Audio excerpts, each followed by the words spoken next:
Peddi movie new release date కోసం ప్రతి ఒక్కళ్ళు కూడా ఎదురు చూస్తున్నారు. నేను కూడా ఎదురు చూస్తున్నా. ఫస్ట్ టైం అనుకుంటా చరిత్రలో రిలీజ్ డేట్ కోసం ప్రెస్ మీట్ పెట్టడం, లైక్ ట్రైలర్ లాంచ్ కి, టీజర్ లాంచ్ కి, వాటికి పెట్టడం అనేటటువంటిది సర్వసాధారణం. కానీ రిలీజ్ డేట్ కూడా ప్రెస్ మీట్ పెడుతున్నారు అంటే వీళ్ళైతే దీన్ని చాలా అంటే చాలా సీరియస్ గా తీసుకున్నారు అనేటటువంటిది క్లారిటీగా అర్థమవుతుంది. ఇప్పుడే నోటిఫికేషన్ వచ్చింది. ఆల్రెడీ ఈవెంట్ అయితే స్టార్ట్ అయిపోయింది అనమాట. ఖచ్చితంగా జూన్ 5th నన్నా జూన్ 4th నన్నా రిలీజ్ చేస్తారు అనేటటువంటిది క్లారిటీగా అర్థమవుతుంది. దాంట్లో ఏ విధమైనటువంటి డౌట్ లేదు. ఎందుకంటే టాక్సిక్ జూన్ 4th రావాల్సిందే.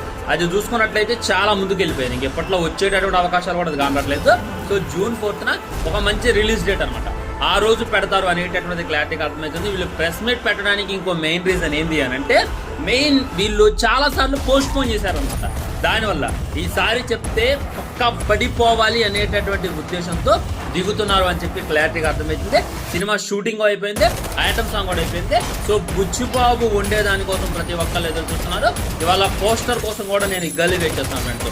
నెక్స్ట్ హాల్ ఉంటుంది పోస్టర్ అనేటటువంటిది కూడా క్లారిటీగా అర్థమవుతుంది. మనం ఫస్ట్ పోస్టర్ చూసాం, దాంట్లో చూసుకున్నట్లయితే క్రికెట్ ఆడుతుంటారు. సెకండ్ పోస్టర్ లో చూసుకున్నట్లయితే పహల్వాన్ పెద్ది. ఈ థర్డ్ పోస్టర్ లో ఏం ప్లాన్ చేసావు బుచ్చిబాబు అని చెప్పి ప్రతి ఒక్కళ్ళు ఎదురు చూస్తున్నారు. నిజంగా పగిలిపోద్ది థర్డ్ పోస్టర్. వెయిట్ చేయండి. రిలీజ్ డేట్ కూడా 4th or 5th, దాంట్లో డౌట్ లేదు. ముందుకైతే వెళ్ళిపోయి ఇదైతే గుర్తుంచుకోండి. బై బాయ్, రెడీగా ఉండండి. ఇంకో ఫుల్ వీడియోతో కలుద్దాం మిమ్మల్ని.